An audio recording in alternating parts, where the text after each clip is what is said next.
suñ ko dee complain waaye li ma gis mooy ne divers yi daal boolewuñ ko si contract su nekkee dafa bokk si contract si compagnie bi yebeewul noonu nguur gi sax ba du ko def soo gisee compagnie bi defut ko ñoom it kaasuñ ko kon mun nga wax ne bokkul si lifin bi bokkul bu ko fi gisuloo fi benn yoon buñ ko defar ñi xala xoos sax benn na fi nit ñi jaarale non dañ dee bàyyi nit ñi ñu dugg si pax yi oto yi di seen laam yi di damma ñii di paan foofu we are all noo ne ñi ngay def lu baax ñi ngay jéem a tabax ay yoon yoo xam ne ni yoon yu am solo la si réew mi bot nag juriñ bi buñ koo defar neen dimbale nit yi tam ni dimbale nit yi defar diversity dafay am solo bu baax so loolu moom ñu ngi ko appeal from the government especially from the ministry of works fekkee moom si boppam mu ñëw dégg o di PS Mr Cissé o NRA ñoom tam am nañ si right the director Mr Cissé moom tam fan I think Ousmane ñoom ñëpp si fekkee ñi ngay dégg neen respect diversity di si dimbale nit ñi xaaluñ ay yoon diversity dafa am yu am suuf su ñaari moto dajee dañ day càng soo neen dimbale nit yi si loolu bokk na si loolu so loolu yóbbante la waa région bi so foog ñi wala sax waa constituency bi because Welling fii bi yëpp daanaka ñun ñoo moom yoon bi tuuti la si KMC am li si gën a bëri West Coast la so su ko defee ñu bàyyi xel si loolu daal dem ak dikk bi pour mu yomb daal loolu dina si am solo bu baax waaw gannaaw loolu ziar la ñaanal la suñ toomaan nag because mu ne mu ngi jaamani waaye mu ne dafa dem umra léegi mu ne waaw ma ngi leen gëj a dégg mu ne ko waaw neen ma suma tooma léegi balam nuyoo bi dinañ leen def ñu jël sot commencé bi ba mel ni gars yi déggagu ñu si YouTube bi xaw ma lan mooy loolu yéeme na de waaw ñu bëri kon baax na léegi because waaw kon because ñu gars yi doo wax ne dégguñ so moo taxoon kon mooy ñu ngi ko ziar bu baax mu ngi si dëkk bu sell ba Makka di ziare sang bi di umra ma ne ko dinaa ko Amadou incha allah xam nga moom tam mu ngi jaamani fan naa moom Stuttgart la nekk ñu ngi ko nuyu di ko ñaanal mu ñaanal ñu yàlla na ko ñaan yëpp parce que mu ngi dem sa béréb yi mu dem si sang-sang yi si Seydina Muhammad sallallahu alayhi wa sallam si weer bu nga xam ne ni macha allah di ziar umra ji kon Mohamed Sylla ñu ngi la ñaan bu ñu fàtte si ñaan parce que foofu mooy pays bi foofu mooy headquarters bi nañu fasaale waaw nañu fasaale waaw mu ne nag du ñu fàtte mu ne ko jërëjëf xam naa ne boo ñaanee daal dina dal kon yàlla nag def nangu mu ñaan yi fa ñaan yëpp di ñaanal ñëpp di ziare ñëpp di wax ne weeru koor yi nag mu ngi puus waaw jeexagul nag yal nañ ko mottali rek ak jàmm allahumma amin barke Sidna Muhammad waaw suba rek ñu duggee ci fukk yu mujj incha allah mu ne woon mu nekk macha allah léegi tey rek incha allah kon mu ngi dem mottali ñaareelu lifin bi loolu tamit dafay doon lu am solo but anyway ni nga ko waxee ñu ngi ndokkale waat ñëpp suñu viewers yi tamit ñu ngi leen di nuyu bu baax ñu nekkoon ci YouTube ñu ngi jéggal bu baax ci ndorte bi gars yi dégguñu léegi foog naa ne lépp baax na thank you very much suñu gars yi liggéey Amadou nag taay nag moom maa ngi si mbéy ren dama bugg a béy waaw taay dama am ay bagage si béy te ren damay béy ren foo ñi laay dem béy te yow sax dama la pare yóbbaale teel nga waaj de non te damay teel a waaj Amadou maalo bi dafa seer dund bi dafa seer jaaña ñaa ngi yuuxu faale ni jangeen soo leen dem béy te solution bi yëpp mooy mbay mi la waaw ba pare dama am matériel bi tam yoo xam nga si dara maa ngi koo jaay ay tracteur yu mucc ayib ak bayukaayam ak ay ileeram so dinaa si ëllëg dinañ fi mu ñëwee ëllëg ba tegal la bagage yi joxe contact si yow sa nomba mun na see nekk ku la soxla contact la nga contact ma man initiative bu am solo la waaw bu am solo la waaw jërëjëf initiative bu am solo la mbay moom waaw nga yow da nga si jàpp rek lu ñu war a def la ci réew mi mooy dund bi réew yu bari jamono ji moom ñu ngi ciy taxaw na si gars yi ñëw de waaye yow nag yow da nga ñeme ut bay loolu daaw wax naa la ñuy dem nga naan mais bu ñu si duggee du sotti yow da ngay wax rek yow nga comprendre mooy affaire yi yàlla baax na ñëw jël a short comment celebrate appreciate Jah Oil our proud sponsors and then ñu dellusiwaat ci programme bi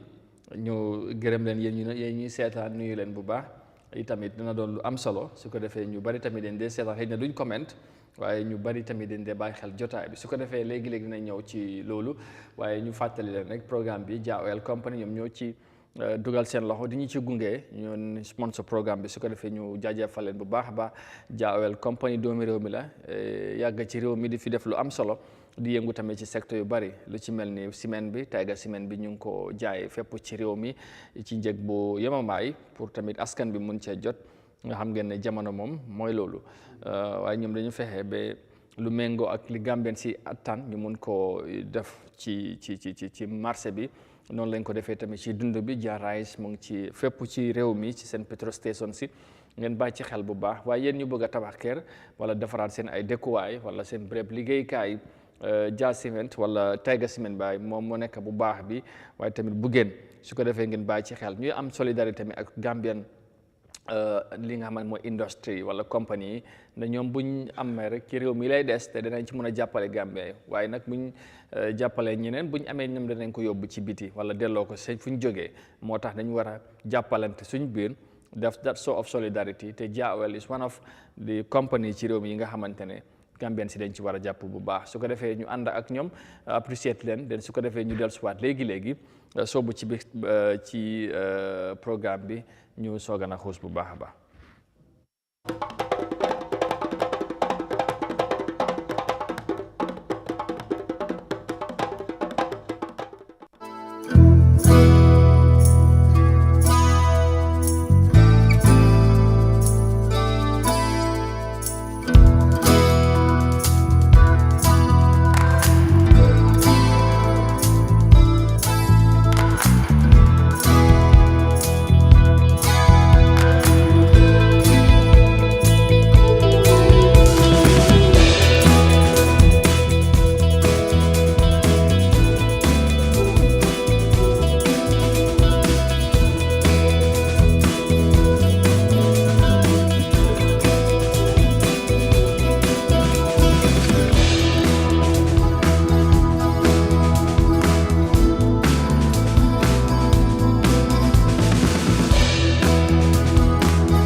All right, welcome back and thank you very much for joining us. This is Eyeafrica TV and you are watching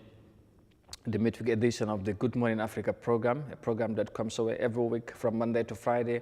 And of course, 9 a.m. is the time when we shall be here to provoke discussion on some of the pertinent issues and developments in the country. And thank you so very much, as always, as ever, for being there and of course for your loyal support and company on this program when we are here discussing matters that we believe are in the interest of the Gambian people, and that's why we are always here to take time to reflect, endeavor to go beyond borders and boundaries to make sure that we are adequately and rightfully informed on issues that are happening in the country. In a moment, dinañ waxtaanee li nga xamante ne mooy Doudou Jah nekkoon deputy spokesperson and director of media bu APRC dafa resign dafa tekki nomba tànkam ci parti bi ci rôle buñ ko joxoon ci executive role bu mu nekkoon as deputy spokesperson ak director of media resign na ci leeta bataaxal bi nga xamante ne génne na ko démba su ko defee tàmbali ko démba 18 March moom Doudou Jah nee na daal bàyyi na responsibility bi nga xamante ne mu ngi ko yore woon ci parti bi waaye ba léegi mu ngi des ci parti bi di APRC lan lañ ci war a mën a jàngat ak du taxawaay bi nga xamante ne amaloon na ko ci parti bi APRC tamit tey du daanaka tekki nomba tànkam loolu tamit lan la mën a def ci parti bi nga xamante ne xaaj na ba ñeneen sax ñu ngi wax ne xaajowaat nañ sax tamit ci seen biir loolu dafa mel ni parti bi est-ce que du ci tànk yu jëm est-ce que lu gën la ci ñoom am déet dinañ ci def jàngat leneen tamit tey danañ cof tuuti ci yëfi commune som bi da jamono ji ñu ngi Banjul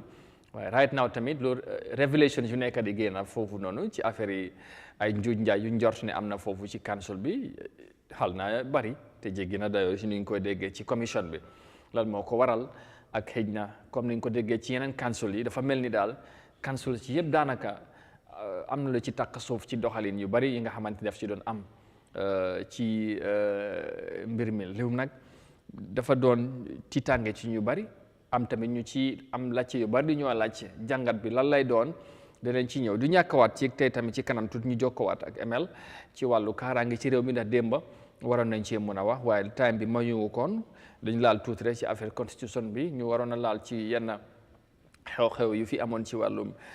kaaraange ci réew mi dana ci ñëwaat mais bi ci kanam tuuti buñ jokkoo ak moom but before then quickly ma apprécier yi ñuy seetaan nuyu leen bu baax a baax waaye tamit fàttali leen ci ngeen continuer di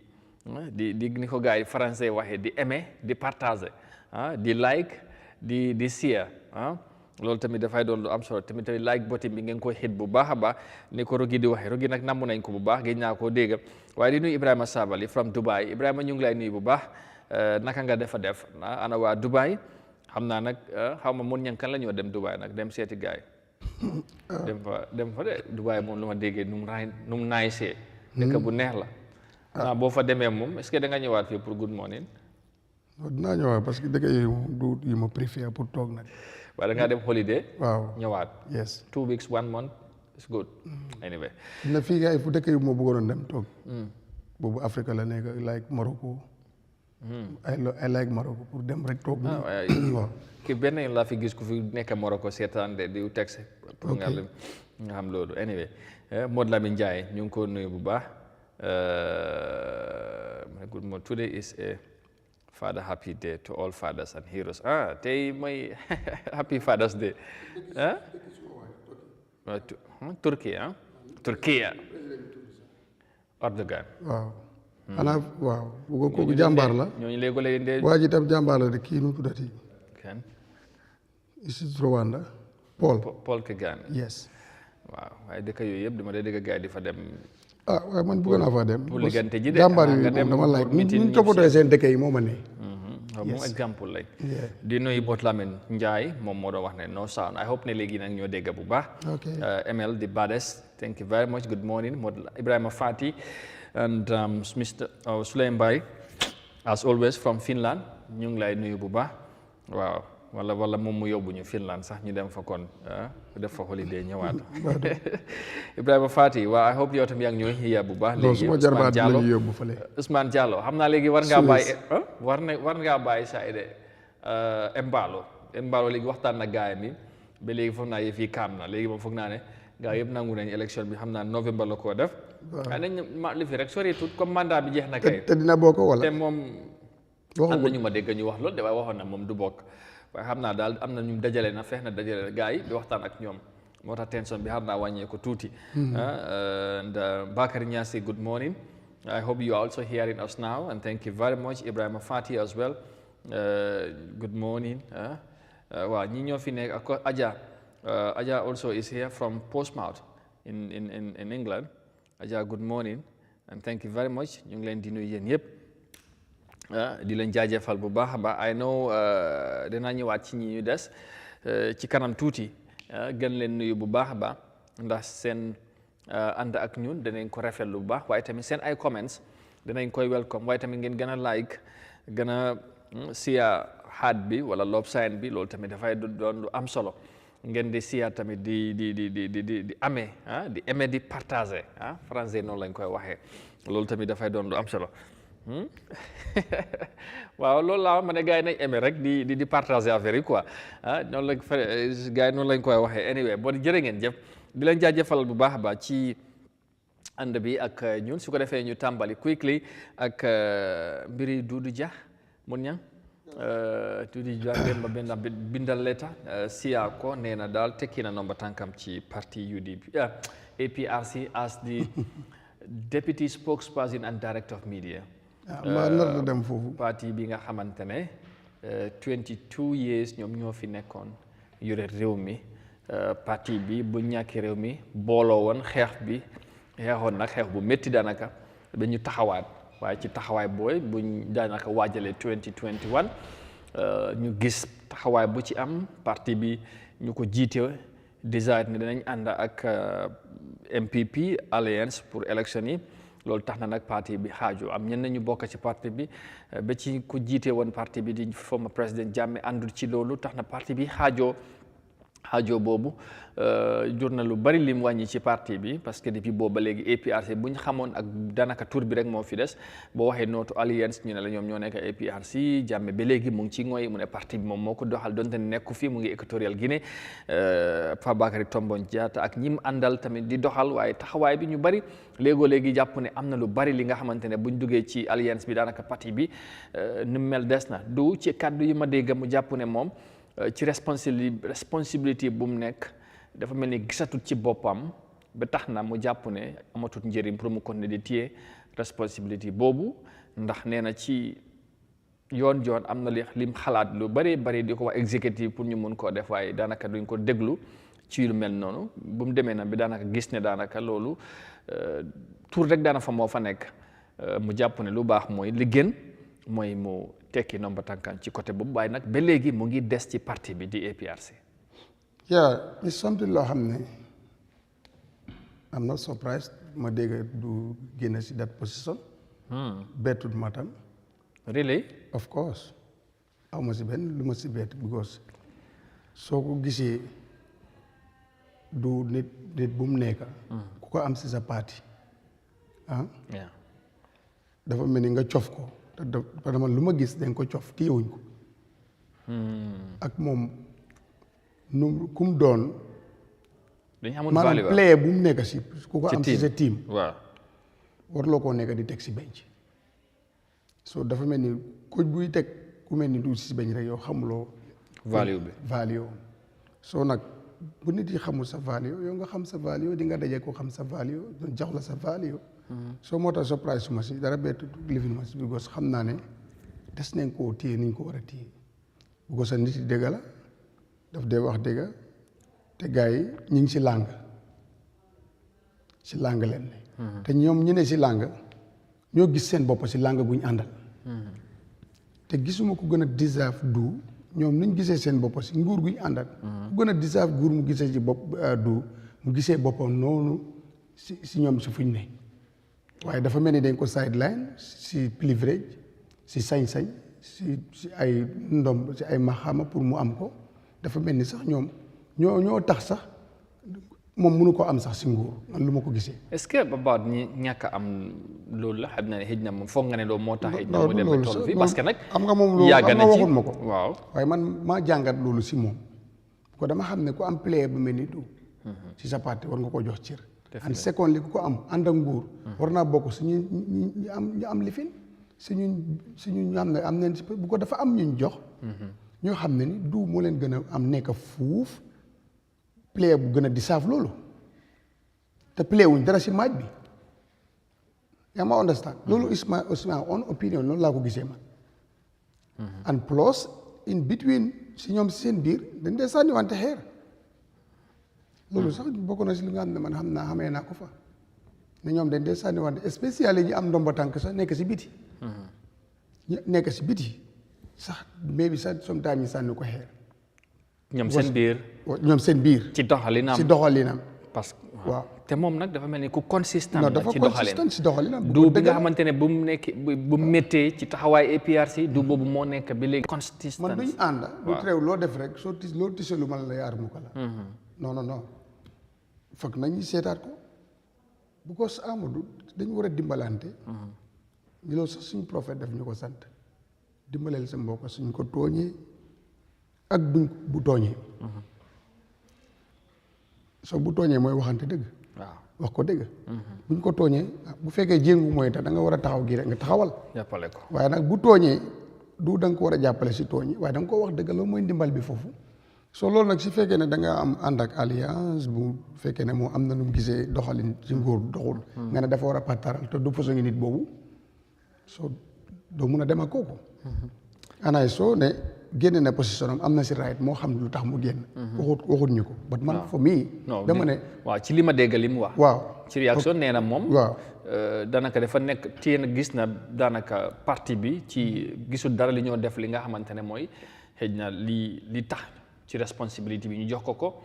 ci rôle bu ñu nekk xalaat na ay xalaat yu bari li nga xamante ne siyaa naka exécutif bi ñu jiite parti bi pour ñu mun cee liggéey waaye loolu yëpp amul mu gis ne daanaka nekk fa noonu rek téye mbir mi. loolu tam pour loolu. amul benn njëriñ te nee na responsabilité boo mënta yore bu ëllëgee yàlla dina la ci yow noo ko doxalee woon. te xam na nag boobu comme léegi loolu daanaka tur rek moo ci nekk ci li mu wax mu fil ne di best thing mooy mu delloo responsabilité boobu. ba ci kanam mu xam lan lay doxale ba léegi mu ngi nag des ci parti bi. waaw ndax nag ñu bari ñu ngi wax ne est-ce que lii du wane na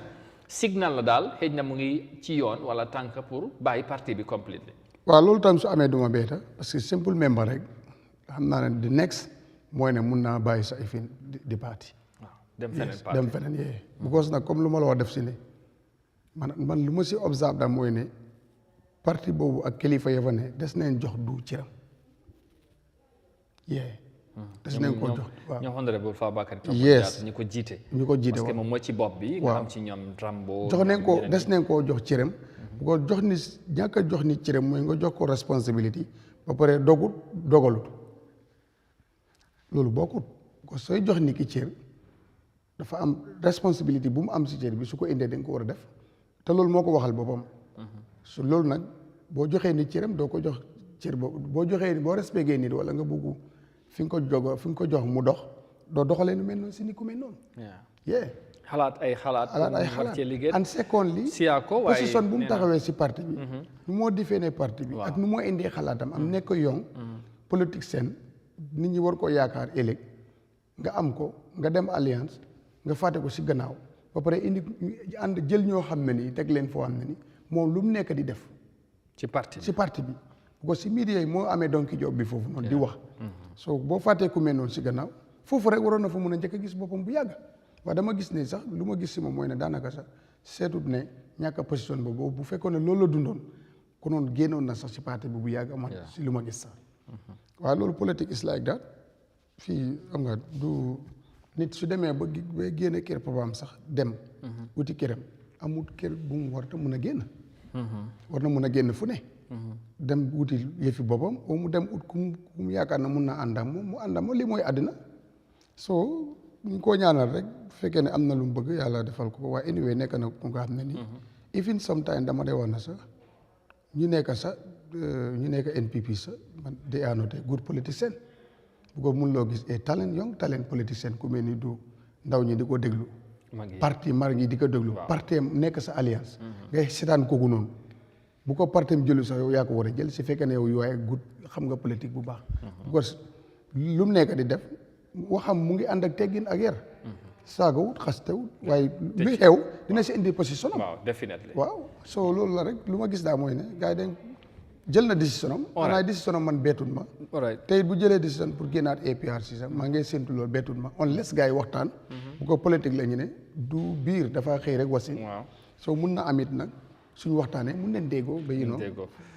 gars yi delluwaat buum ca booy ba. anyway daal.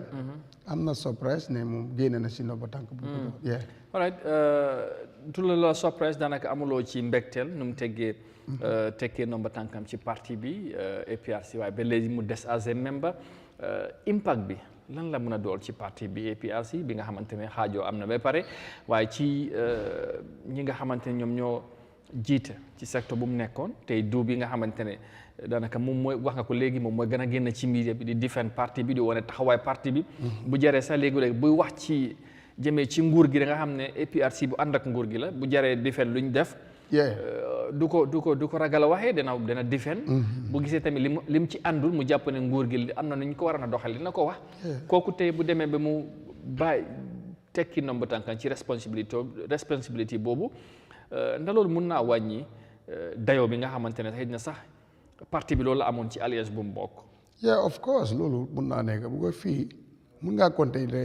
ku fi amee ku play rôle bu mel ni moom te sooy compter moom mooy nekk number one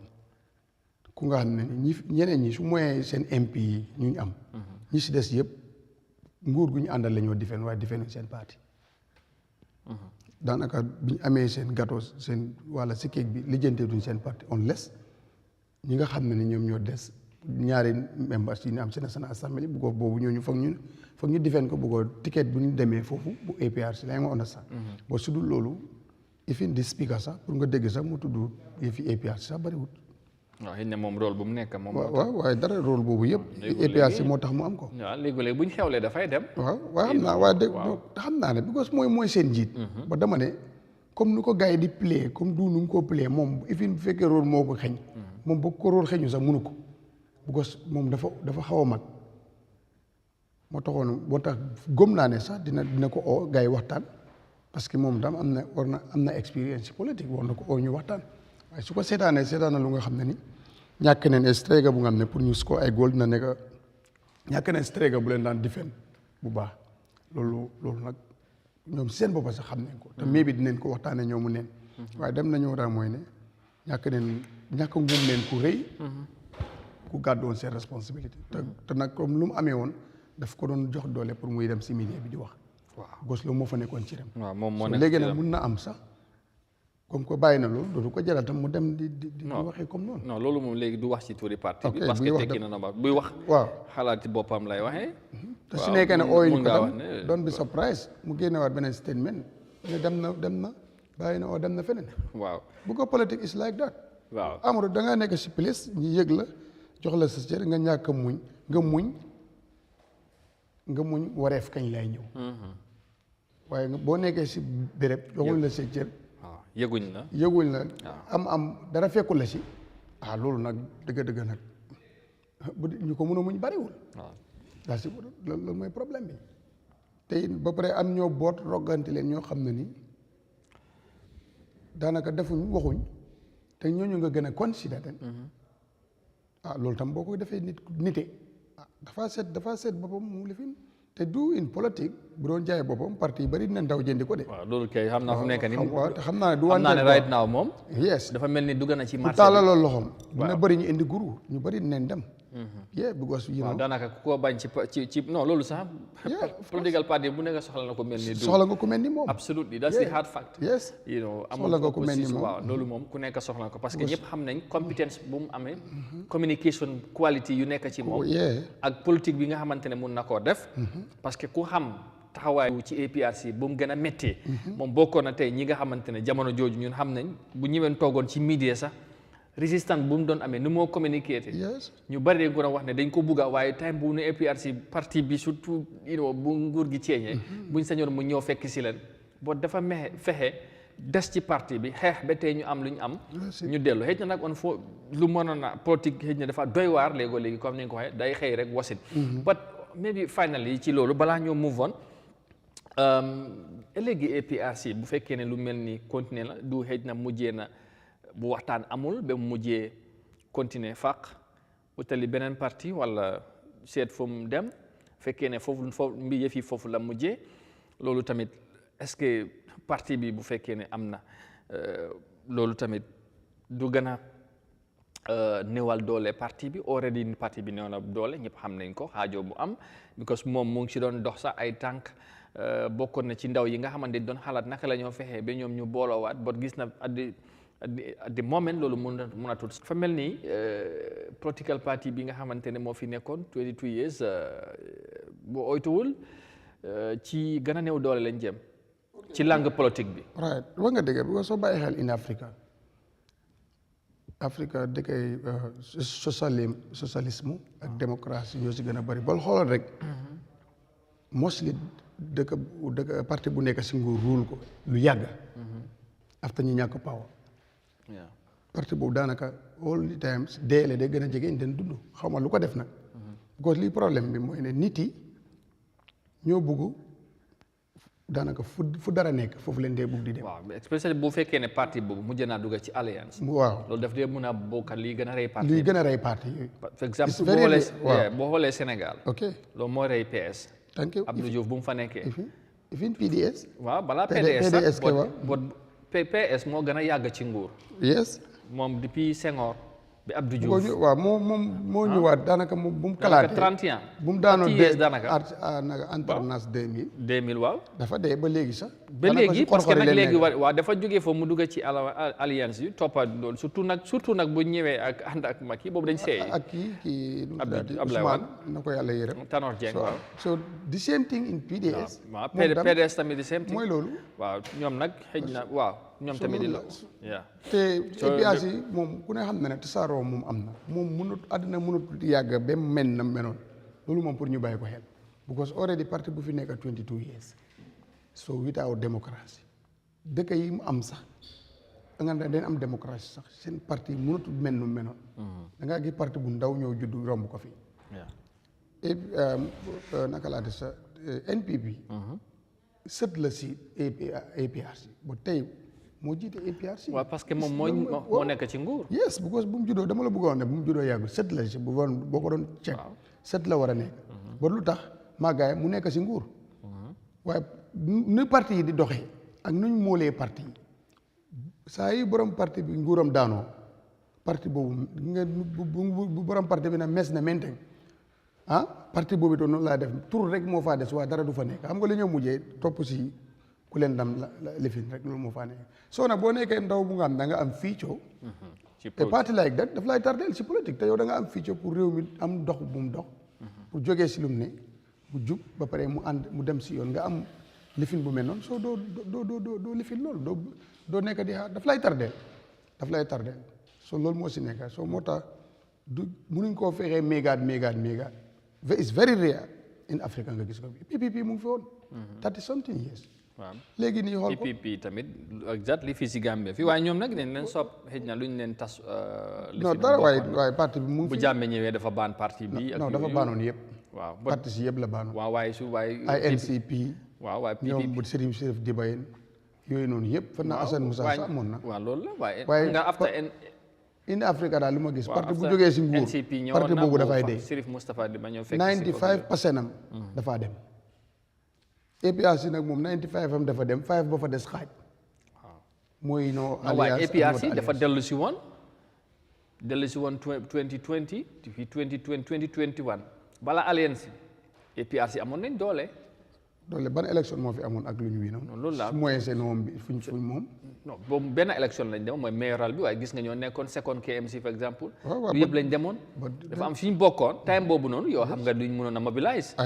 daanaka bu mooy xam naa bokkoon na si las loolu exactly ñoom dañ doon toog wax ne ñoom ñoo nekkoon di deciding factor si élection 2021 ay non buñ demal waaw xam nga wiin amutoon waaw non dëgg la ñëwoon nañ second bàyyi kii kan la woon sax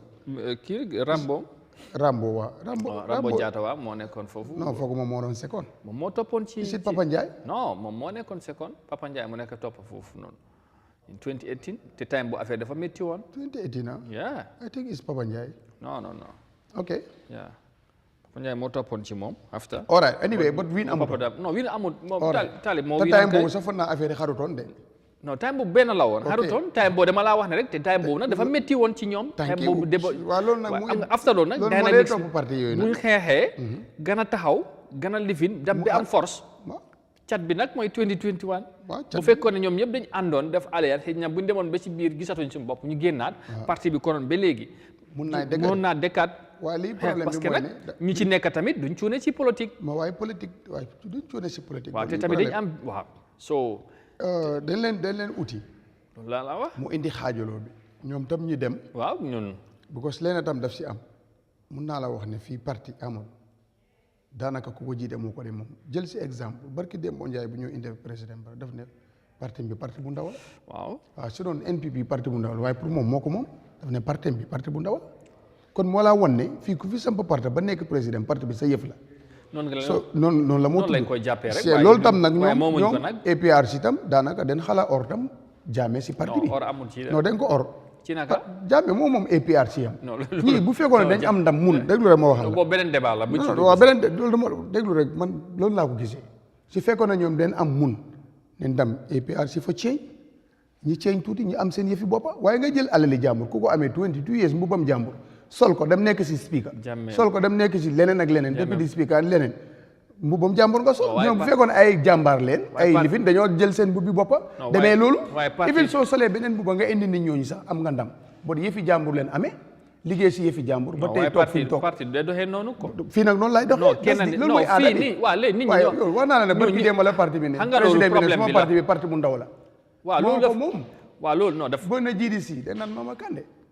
boo ne UDP da nga naan looy Ousainou Darboe moo ko moom loolu moo fi nekk das di aada loolu mooy aada dëkk bi ñoom nag mbubam jàmbur leen sol am si ay position ba pare bu nga yebbaram mbuur moom itam mu xaaj la mu amee si mbuur jël yeneen jël tubéy ji xamal tubéy bi laa amee ama mbuba bi toog moo tax ñoom ñëpp kenn amul dafa mel ni ñu ngi bugg a ñàkk a diis ñàkk a les of course because you know mooy lu ma la wax noonu rek li gars yi wax mbooloo mooy doole ba pare ñi supporté waaw parti bi xamut kii Jammeh ku ko registré la xam ku nangam la xam but APRC ku wax dëgg fii ak yàlla xam nga ne Jammeh moo ko moom. non Jammeh moo claim ne moo ko moom. waaye he is the owner my friend. bu doon claim party is not owned by a person loolu amul fenn. loolu moo nekk si dëkk bi my friend. non la moo non amul bu ma fi indil wax bi. déedéet dama lay wax rek. the president say suma parti bi parti bu ndaw la. non parti parce que non he is the owner. no he is not the owner. he is the owner. président Barrow kese du moom kese mënut a dem IEC. waaye dara. mu registré as a parti parti bi. dafa am ñu àndal ñoom ñoo fa. moom parti bi parce que moo ko waxal boppam suma parti bu ndaw la noonu la ko keneen di waxee noonu la ko keneen di waxee. si yow mën nga koo déggee noonu. parce que waxit bi moom mu bañ ko ba amul sax lifin. non moom mu bañ ko ba amul ku topp si ko. waxit bi mun naa nekkee noonu waaye dégg. waaye exemple sax amul ku topp léegi da nga gis ko topp si ko. loolu mooy ne moo ko moom.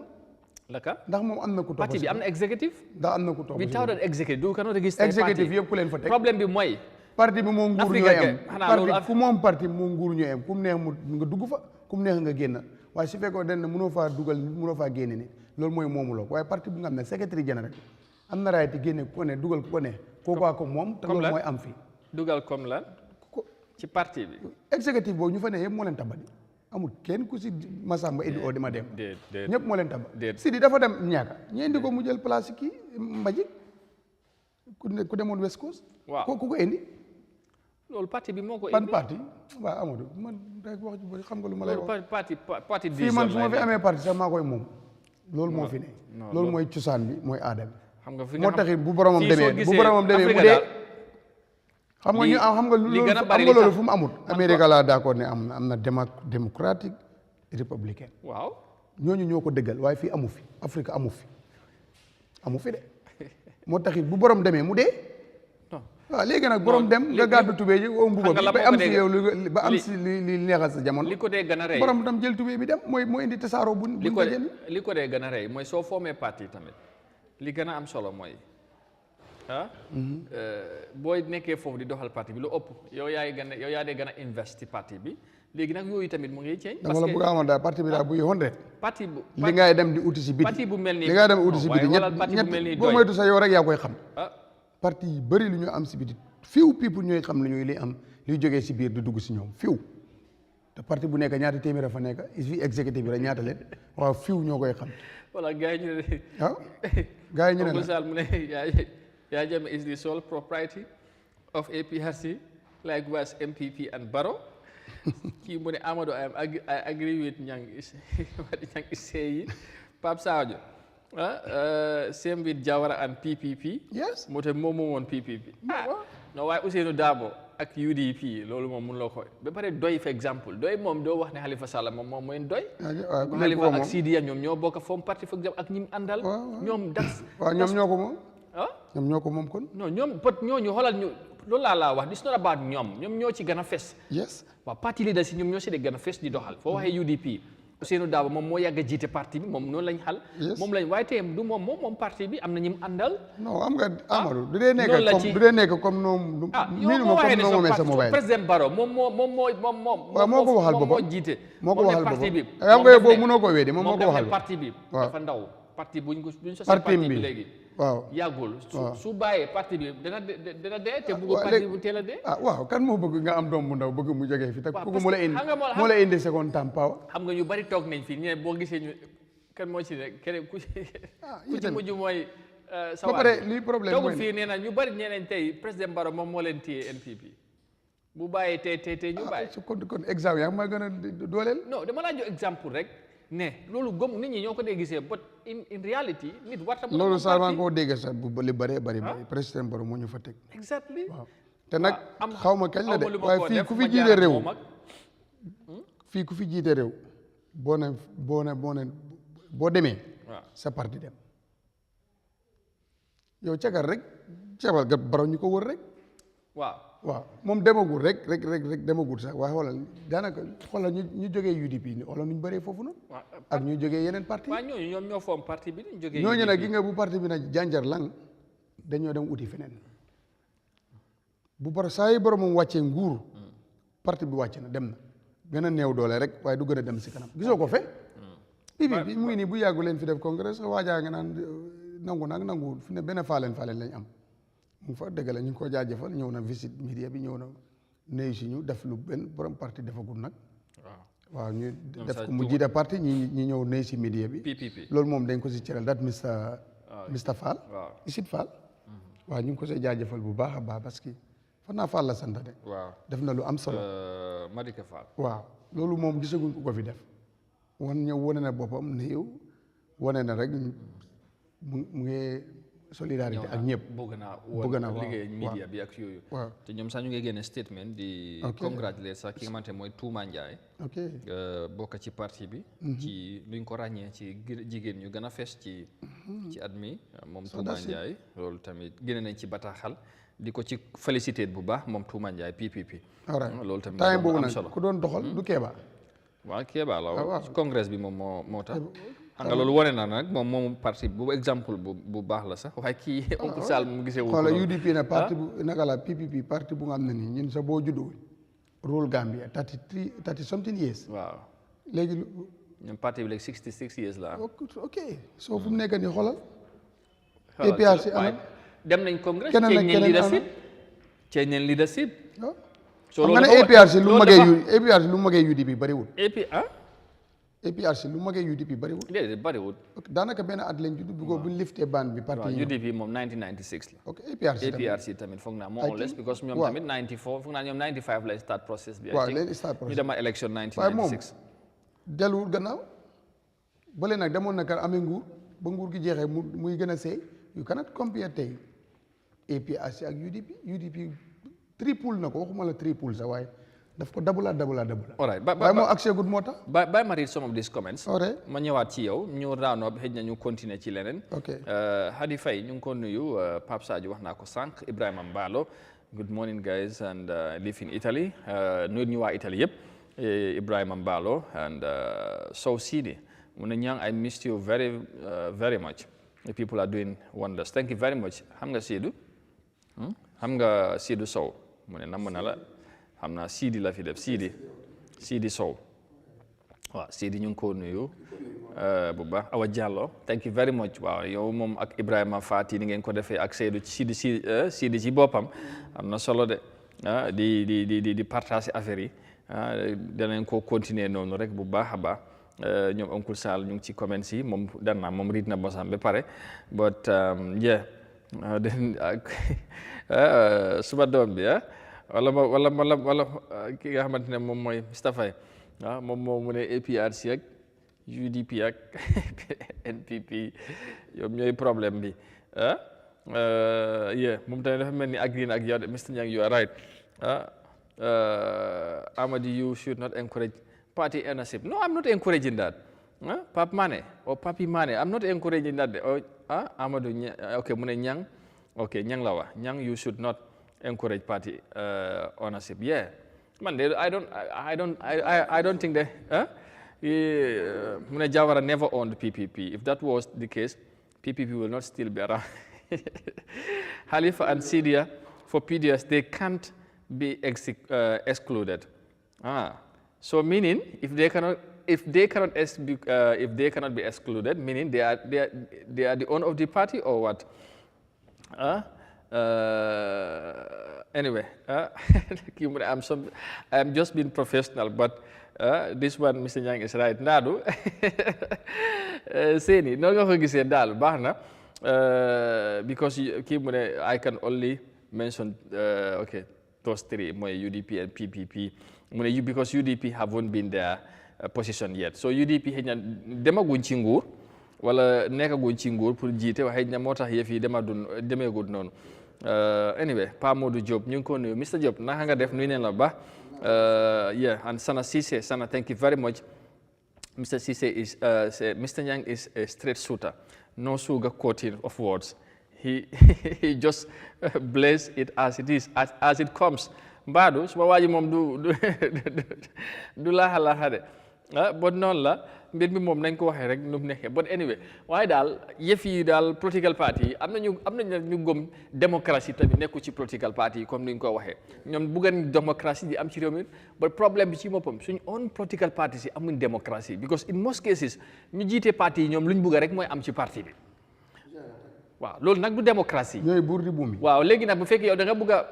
wane dara as an exemple nga yow boo ñëwee leader parce que par exemple taam bu ñoo wax ni wala term limit bu ñoo wax ne ñu ne parti ñoo ko war a mun a njëkk a wane. boo nekkee parti leader ñu dem nga élection ñaari yoon wiinuloo bàyyil keneen mu ñëw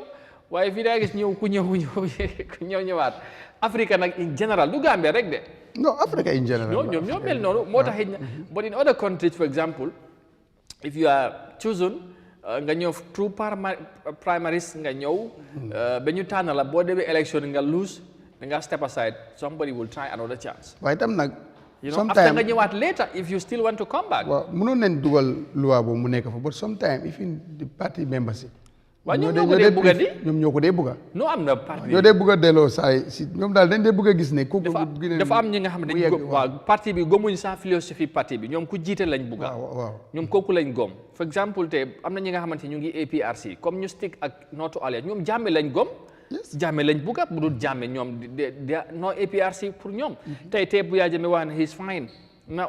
nangu na si Fabakary jiite parti bi he's okay with it. ñoom ñëpp dañoo ñëwaat benn yoon but Jammeh is the problem ñoom Jammeh lañ gom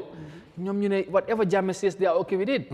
nga ñëw fekk for example UDP for example am na ñi nga xamante ne Dabo li mu wax they are fine with it without Dabo no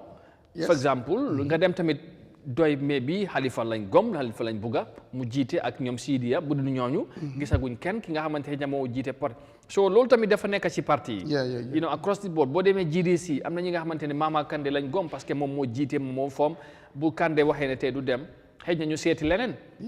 so it's a problem it's a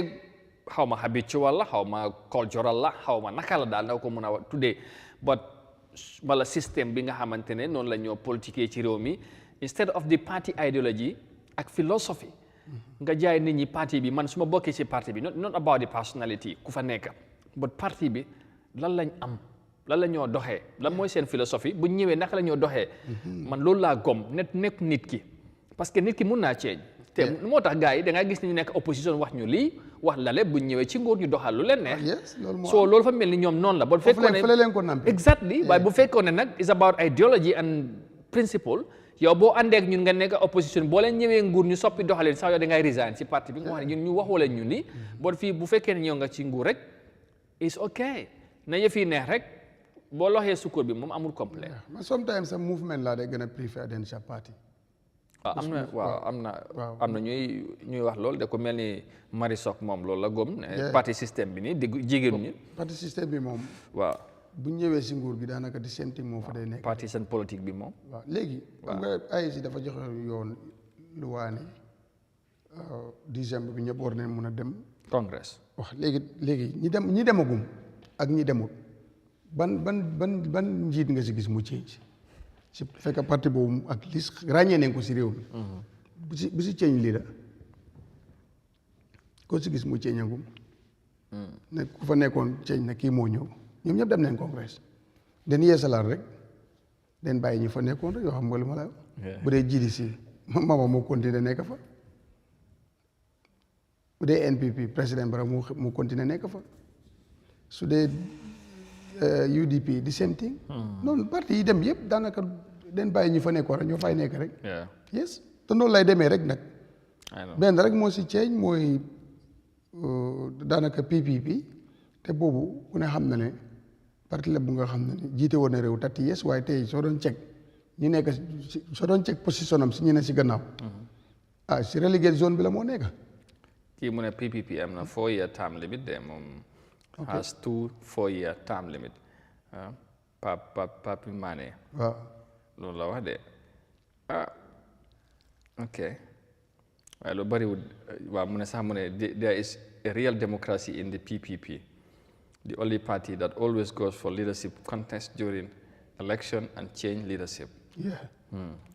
that's very exemplary though Uncle Chia mu ne we have changed the dimension of we xam nga politique la politique moom booy waxtaanee affaire yi moom déggoo léegi foog nga tarkiis dugga ci yeneen yi. waaw ndax politique bi moo mel noonu xëy na si affaire du lañ nekkoon. rek moo dugg waaye xëy na contexte bi tax na ba ñu dugga ci doxalinu parti bi so it's just why it is. So we need to give credit to PPP. Well, it sounds right because xëy na OJ ba mu fi nekk after dafa sa first period mu bàyyi jox ki nga xamante ne moom mooy Keba Jallow waaw waaye léegi tamit doxalin bi congress PPP tamit def nañ fi ay ñaari congress bu ci mujj balaa boobu tamit bu xewoon Brikama Bah ku mel ni Touba Ndiaye gis nañ lu ci am so loolu tamit ñu bari dañ ko jàppee loolu tamit it wasn't democratic in most cases so these are many issues that you can measure not only them change but the process leading to that leadership change wala leadership ngeen change ko wala ngeen bañ koo change maintain it that's where the problem is because su fekkee léegi soo amee keneen ku bugg a challenge leadership ngi indi ay foul play here and there wala di teg ay yeneen yi nga xamante ne waa ñoom seen bi passé sax waa ji mu ngi bañ non la boobu tey ba léegi setagul Keba mu ngi bañ so tuuma ñoom ak gars yi court lañ mujjee woon so yooyu yëpp tamit dafa xew na ci PPP so it's really something else Diallo sax mu doon jéem a xàcce bu mag bi noonu xam fan la mujjee rek waaye xam naa ne su ma na ko bàyyee faaleen bi rek parce que si élection si xool ba moom la gars yi sànni even si nekkee benn la sax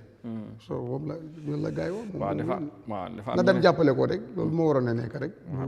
nekk seen advisor rek jàpp si mu dem o mu seeti feneen jërëjëf su ko defee ñu ngi leen di gërëmaat bu baax di leen jaajëfal ci comments yi very interesting Uncle Sal again back mu ne it's not Gambia is not a good example Jawara 30 years Jammeh 22 years Barrow Vine for 15 years so whatever it is interesting so we should see dañ war a xool daal naka lañ ko mun a doxale is up to the Gambians and all ndax Barrow 15 years bu mu buggat na ko am for taam ak yooyu Gambians si ñoom ñoo ci des loolu mu ngi si suñ kanam soreetul incha allah su ko defee ñu gërëmaat leen bu baax danañ shift now discussion bi ndax wax ni affaire yi du resignation bi lan la mun a jural parti bi political party yëpp seen doxalin est-ce que tamit léegi lu bari mu ngi xew jaruñu ko seetaat ak yooyu but quite very interesting reactions yéen a ngi siya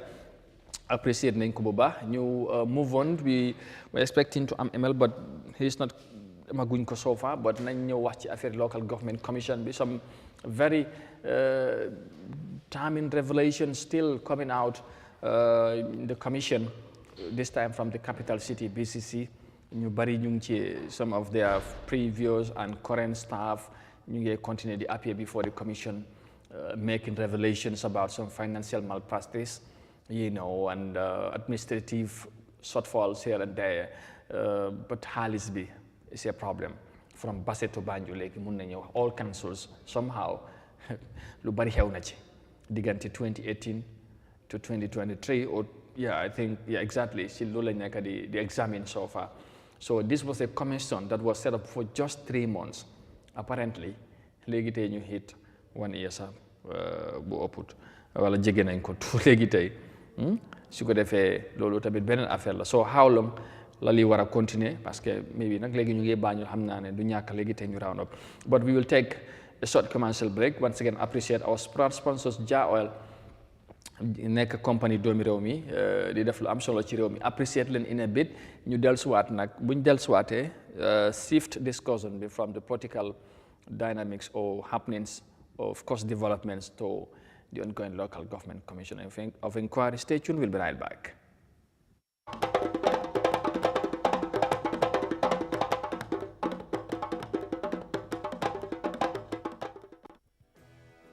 To ensure food security and affordability for the Gambian people, Jah Oil Agro-Food Depot introduces Jah rice into the local market. The 50 kilograms Jah rice is 100% broken white rice, fresh from India with high varied quality. Jah rice is available at all Jah Oil petrol stations across the country at a wholesale price of $1,950 and a retail price of $2,000. Contact Jah Oil on 770-8080, 715-7960, 726-3667 or 784-2139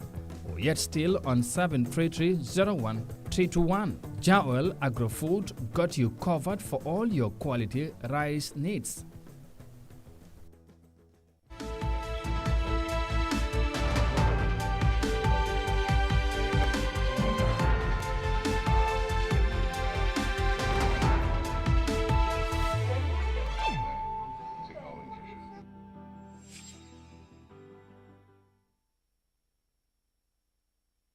Welcome back, and this is Eyeafrica TV, and you are watching your famous,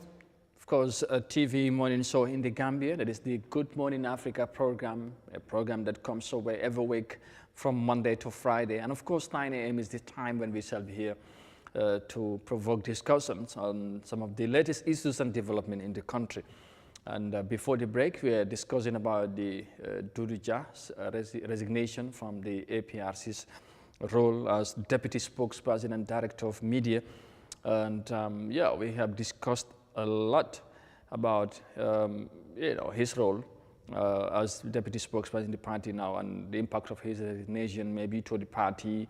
probably what could be his next move, and and how other parties are also are operating in the country. But anyway, probably we will have a much larger discussion on that matter probably when we get to do himself. We contacted him yesterday, but apparently he still want to keep it close to his chest for now, because he is in the holy month of Ramadan with the media engagement. But immediately after that, inshallah, dinañ ko fi indi waxtaan ak moom ci lu yaatu ci dogal bu mu jël ak xëy na diggante boobu ak diggante fii ak booba dina mel ni daal dina am ci lu xew ci diggante bi. Anyway, ñu leen di jërëmaat bu baax gërëmaat jaawel ci jàppale bi ak ànd ak Eyeafrica TV waaye surtout programme bi ci partnership bi ñu ngi ko apprécié bu baax ñoom ñoo nekk di dooleel programme bi ñu ngi leen see gërëm bu baax. Su ko defee ñu soppi doxalin wax ci commission bi géej nañ cee wax waaye nag li tax ñu bëgg a cee waxaat mooy jamono ji ci capital bi lañ nekk Banjul BCC. Gis nañ ne nag commission bi ñu bari ñu ngi fa teew ñu fa doon liggéey ak ñi nga xamante ne xëy na liggéey woon nekkuñ di fa liggéey léegi waaye ba léegi woolu nañ leen pour ñëw indi leeral ci yenn doxalin yi nga xamante ne amoon na fa. Ci loolu dinañ ci indi benn report ci kenn ki nga xamante ne teew na fa. Am na sax yeneen yi nga xamante ne tamit sax feeñ na tey ci newspaper bi boobu démb la woon bii moom barki démb la woon but dinañ ci ñëwaat bu suba bi tamit incha allah. Quickly ñu ñëw ci loolu. Well, like I said, we moving on to the matters of the ongoing local government commission of inquiry, because a trade licensing officer at the BCC, that is of course the Banjul City Council, appeared before the commission, and of course he was tasked by the council, or the commission rather, to explain the numerous amounts of money deposited in his personal account instead of the council's account, but the monies were deposited of course in his own account, and he was there to explain how the process or how did it happen. Here is details of that in this report. As the Local Government Commission of Inquiry continues its investigation into the local government councils, the licensed manager of the Banjul City Council, Pamodun Daw, on Monday gave his testimony, revealing significant revenue discrepancies and systemic issues within the council's financial oversight mechanisms. During his testimony, the witness was asked why he had so many bank transactions of money deposited into his account and how much is his salary. He explained that his sister in Europe gave him the money to keep for her, and he deposited it into his account. You have $20,000 that you deposited on the 10th. Then on the 10th, we will go for $20,000. On the 17th, $100,000. On the 17th, $100,000. 24th of February, $80,000. 24th of February, $80,000. 28th of February, $178,500. 28th of February, $175,500. $178,500. $178,500. $178,500. Yes. What is the source of this? Nena halis bi falla de bayeko wala falla bayeko. Halis bi dama am suma sister dafa gijon Gambia from 2002 to 2019. My sister? Suma sister man dafa gijon Gambia from 2002 to 2019. My sister missed this country, the Gambia, from 2002 to 2019. So mom bim ñëwé dafa am xaliss bu indi walé won. So when she came, it happened she came along with some monies. Parce que dafa am living kër yo xamné mom mu ngi ko am fi mu ngi ko sampa. Because she has some projects of which she is constructing. So when she came, she gave left some monies with me, and that monies were a lot of money in my hand. After all, After when she left, deposit account man. Lead counsel comments further raised questions about other bank transactions in March 2020 and its sources, when he first deposited $125,000 on the 16th March, $140,000 and on the 23rd March, $45,000. Now, however, said some of the deposited funds are part of the money and some are not, adding that some monies were generated from his personal side hustles. 9th March 2020. Then very March 2020, $125,000. 16th March 2020. Then March 16th, 2020, $140,000. $140,000. 23rd of March 2020. 23rd of March 2020, $45,000. $45,000. Is that the same? And then I will better Halis Villa. I'm not your say Halis Villa. I'm not your mom. They could never Halis Villa. Some of them are those monies, but some of these are not from those monies. Okay. So what is the other source of these monies that you have been depositing? Then according to Halis Villa, mom falla bayeko bingam ne bota yang kondi deposit. You left the nigga Halis bo come everybody like legally nga am sa topato. Personally. Yes, that is sometimes you can make the monies that you can make personally. What kind of side hustle are you referring to here? Then aban bor sibing am ne wo ngay def ni nga mëna am xaliss ban façon hustle la. Side hustle. No, leg job cancel. Deka bi nek legui nga am yo xamne you cannot disclose dafa nek yo xamne sa side topato la rek. Yeah, sometimes in this town you can have your side things that you cannot be able to dispose. Meanwhile, the BCC Trade License Manager disclosed a concerning incident from 2022 involving a $500,000 shortfall in revenue collections. Mr. Ndao explained that this substantial amount generated from business license fees was collected but never deposited into council's official bank accounts. An internal investigation traced the missing funds to a revenue collector who had misappropriated the money for personal use, exposing the council's inadequate monitoring systems. The Local Government Commission has uncovered financial irregularities and administrative lapses at the Banjul City Council, following testimonies from key witnesses detailing mismanagement, revenue suppression, breaches of financial protocols under questionable circumstances. Reporting for Eyeafrica News, I am Mamadi Baro. All right, merci beaucoup, Mamadi Baro for the report. Gis naa gars yi ngi tas rek ci comments yi am nga léegi soo dégloo witnesses yi da nga leen di yërëm ñene def des foni luñ dee wax ñoom ak lead counsel but anyway balaa may sori Hadi Faye mu ne ñanga moom mu wax mu ne ma read la comments bi comment bii ni so xaw ma dañ ko xam mu ne ñanga ñoxor xaw ma joxor kumba mais des ngor xaw ma loo xam ci loolu nag Hadi Faye moo la bindal loolu de Hadi Faye wax waaw am na Mr Faye dimbale ñu ci loolu xam nga mbaar mu fireel ñu ko and moom dafa sëy rek fàtte Gambia mu ngi Sénégal waaw gis naa gars yi daal ñu ngi ree trop surtout Mr Faye ak Uncle Sall gars yi dee seetaan tamit so Demba Sadio de Mr Koor moom révélation yu mu def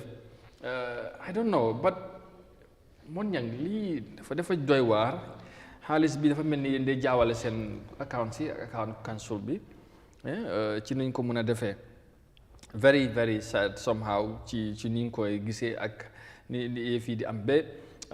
am na sax ki nga xam ne tey tamit ci newspaper si am na lu ci génn ak kooku moom dafa tuumal tamit mayo bi ci loolu naa dinaa ñëw ci headline bi I think it's on the Standard or on Foreign or Point newspaper but I will go through that but ci kuñ déglu ni former manager la I think manager la okay dena waaw yeah where is it I want to check on this okay BCC audit manager alleges $400,000 mooy $400K impressed on retired by mayor That's the headline on the Standard this morning. So loolu tamit ci commission bi la. So lii nii yëpp xam naa ne am na keneen ku ñu indi woon tamit am na benn Alaaji Sow démb tamit indi nañ ko ci news bi moom tamit moo honest ci xaalis yu bari lim jël ak ni ñu déggee saay moom mu ne xaalis bi système daf lay jël xaalis bi xaalis bi ni mu ko expérience sax dafa yéem xaaral ma bàyyi la rek nga react ci li nekk di xew wala lu nekk di feeñ ci council te Banjul foofu lay nekk right now mu nekk lu doy waar dafa mel ni daal. nga xam nga man yëfi council yi.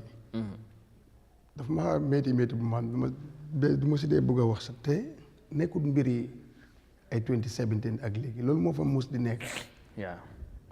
because jël naa la si exemple yàlla dafa def si marché Latrikunda bi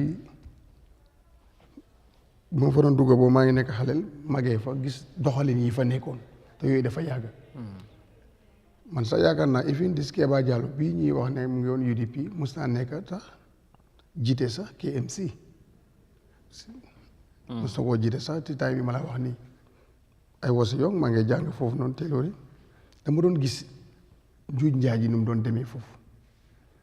moo tax lii du 2017 ak léegi kanaa ñoom ñoo tànn loolu waaye boo ko soo cegoon si gannaaw sax moo doon gën a garaaw because lii problème bi saa yoo fi nekkee ifin juuti collège oo nga nekk lañsin dafa am lañsin bu xam ne yearly ak monthly yi rek wala nga nekk market master rek some months da ngaa gis kooku dafa ceey waaw léegi balaa nga sore waaw pour gàttal wax bi côté boobu li ma ci bëgg a wax te ma dégg ñeneen di ko wax mooy yaa ngi wax ne buñ ceekoon balaa 2018 xëj na mooy gën a was waaw loolu la ci time former regime xëj na moo gën a mooy but time former regime bi xëj na well before that even well before that exactly waaye léegi time boobu waaye Jammeh Gambien si dañ xam ne lu bari li jaarutoon yoon li doon am ci réew mi Gambien si naqarlu ko ànduñ ci ñëpp booloo xeex pour soppi all right pour indi lu gën waaw waaye 2018 ñëw indi bugg a wax ne léegi nañ soppi pour Gambien si ñëpp gis seen bopp léegi nag 2018 boobu moo tax ñu bari mënuñoo understand non xam nga Gambie luñ def dañ soppi Jammeh indi fi Barrow waaye doxal ak doxalin si lu jub ak loo xam ne jaara yoon ak jaara yoon loolu ci amu si yaa ngi ñu bëgg a yóbbu si système change de non loolu amu si nag that's the problème nit leen change rek président leen change bot sax dafa mel ni sax after Jammeh sax la ñu doon def loolu ci leen gën a ñeme sax pour def ko parce que bii da nga koo def su duura council bi expect loo si dara lu la si fekk ëllëg si government boobu leen nekk doo dee expect sax lu la si war a fekk ëllëg su lii amutoon te still now da nga foog mu ngi am na ñeneen sax ñu nga xam ne even lii mu ngi aussi ongoing bu am na ñu mais bi si suuf sax ñun ñuy def ñu doxalee naka su du noonu. doxalee comme waa lan. the same thing comme lay happen hay loo foog loolu mun na faa nekk di suñ ko cegoon sax ñu gis ko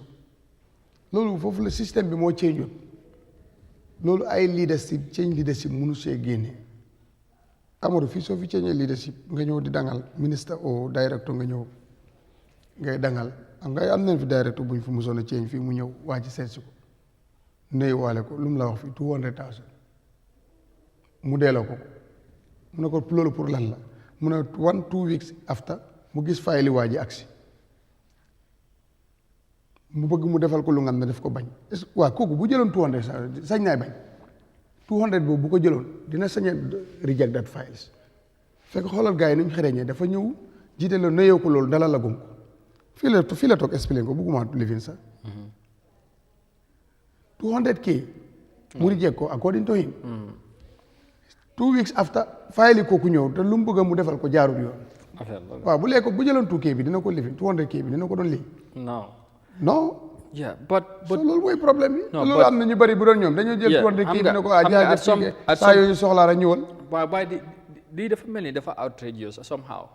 parce que li tax ñu bari dañ ci dee am naxar te Gambien si daanaka dañ dem ba miin lu ñoo dégg nii daanaka doo dégg sax nit ñi di ci comment. initially bu mu tàmbalee from passé. non nit ñi ngi concentration bi nit ñi déggoon dañ doon follow commission bi very well du ci wax ñun sax da nga dem ba some point nga wax ne ok xam nga lu tax am na ko fi toog Sirifo toog wax ne yéen li ngeen time boo ñu ngi waxtaan Basse waaw Mansa Konko Janjanbureh be Kuntawro if ñoom di limited resources ñu am with all that sax dafa ëppoon dafa nuñ ci nekk di def is Sirifo bizarre waaw waa léegi bi Sirifo waxee nag Sirifo toog wax fii mu ne yéen xaar leen ba ñu àgg Brikama te mu toog fii wax li nga xamante ne in other countries laa wax de Sirifo bu fi toogee mu wax li mu wax bu fee génn da ngay dinañ ko call yes mu ñëw mu explain loolu naka la mun a defee ak mu te ooyuñ ko non den ooyaguñ ko ba tey amul sax kenn ku ko weddi loolu gars yi ñu ko war a oo sax fàtte nañ ko loolu laa la wax toog fii def fii ne ñi bési élection dañ fa withdraw I don't know was it 20 million 20 million yes xama 40 million something like that 20 million dalasi just like that ñoom loolu lañ fa gis so loolu waxuma la ma ne in other countries if in Sénégal fii soo soogee si télé nga def yenn révélation si da ngaa dem leeral da ngay génn rek gars yi oo la te loolu amul fii dafa waroon génne police bi oo ko ñu ne ko ne yow da nga war a ñëw li nga wax naka la demee parce que xaalis boobu nekkul nit moo ko moom pour waa KM waa West Coast la xaalis nit ñi la loolu nit amul sañ-sañ jékki-jékki rek bés élection sax dem withdraw dat amam te yow fekk nga xam nga ne sax daanaka ñu ko def seen mandat time jeex na xam nga ne da ngay daanu sax waxal loolu exactly so loolu that was man bu mu ko waxee fii te xam nga challenge naa ko fi ma ne ko ne yow est-ce que am nga ci firnde mu ne Amadou nañ ma oo and he said it confidently adnora fekk du loolu rek de reservation yeneen ak yeneen la wax ak yeneen so that's what like I said am na yu bari yu mu fi wax si ba bu ci mujj mooy lu xew ci OIC bi doxaleen bi tamit toog na fi def na fi revelations wax yu bari moto yi tamit nee na toog na fi ambulance yi waaw wax na ko gars yi ak yooyu and I can tell you in other countries if you want sits in the media nga def yenn revelation jëmale ko ci institution a public institution you will be called parce que loolu dafa mel ni you cannot just say things like that loolu du tuumaal de so léegi na nag loolu su ko nit waxee waaw tuum li fi loolu du tuumaal de loolu lu am kon la wax loolu laa wax waaw so it was very sad loolu xew so léegi mu continuer ñu gis li xew ñoom Brikama te daanaka lu mu ñëw lu fa feeñ ñëpp gis nañ lu jéggi dayo nii di for exemple julli jot ñuy doxante ay ay salibo ni ñu ne ñu waxee but right now loolu moo tax ba Basse Area Council mënuñoo fay seen non loolu moom amul loolu moom lu ñu war a lijjanti la naka waaw waaye inheritance la loolu dañ ko war a lijjanti loolu moom am na fu affaire yi problème am na fu mu nekk moom it's really a problem yes yow bi gars yi di lekk xaalis boobu sax ñu ngi doon fay waaw léegi kanaa kon dafa am keneen waaw léegi kanaa dafa am kuy lekk lu ëpp loolu kon te ne si suuf I don't think so so why they cannot pay loolu moo ma jaaxal wax nañ ko fi waxaat ko fi te ba léegi ñoom bu fekkoon ne fukk leen doon jël léegi ñi ngay jël fukk ak juróom wala ñaar fukk ñu ngi koy am si refe ñu ba pare mënuloo fay loolu fu lu si laxasu dafa war a leer dëgg naa dañ am bor yu bari ci banque bi saa buñ dugal ci banque bi gars yi dañoo kon na ko waa ji def si office bi di fay gars yi parce que nag gars yi moom foog ñu fay leen soo fa dem te xaalis bi léegi foofu lañ ko war a yóbbu foog ñu fay leen nag foog ñu fay leen léegi su fekkee yow yaa ngi yoral banque bi na gars yi am agreement banque bi léegi suñ seetee staff payment bu ñoo fay buñ génnee loolu lu des ñoom ñu jël waaye staff bi liggéey fayekuloo ay months loolu meegu sense loolu is really unfortunate but loolu yëpp mu ngi am nga ñoom ñàkk a liggéey West Coast bi gars yi ñaata million leen fa fekk bor xam nga problème suñ la ko waxee West Coast rek ñi ñëwoon ñu wiinoon ñoom Sirifo bu ñu ñëwee ñu ngi laa wax liñ fa fekk si bor dem cléa waaw parce que nag revenu bi bokkul tamit waaw am bi du benn waaw ak anyway dafa doy waar bu ñëwee tamit as a chairman am na lu bari daf si soppi waaw fexe na ba blog yenn leakage si xëy na mënut a éliminer lépp waaw parce que ñun ay receipt non si collection rek moo des collection bi moom waaw collection bi lañ si yooyu noonu moo des yooyu nag yu naxaree li fi la te digitalisation bi daal moom mooy yëpp te xaalis yi la yëpp foofu lay jógee di amoon xam nga loolu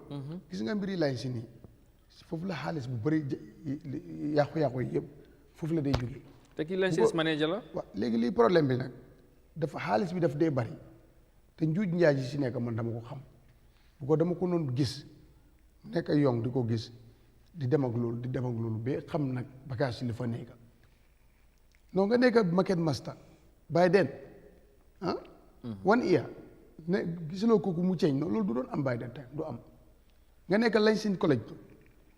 boo xam ne yaay dem jëli bitig yi iyeli non da ngaa yàkkamti décembre jot wala janvier am na nag lañ sin yi nga xam ne monthly si biir market bi yooyu da ngaa jël yooyu so yooyu nag doxalin yooyu dafa yàgg moo tax ma ne la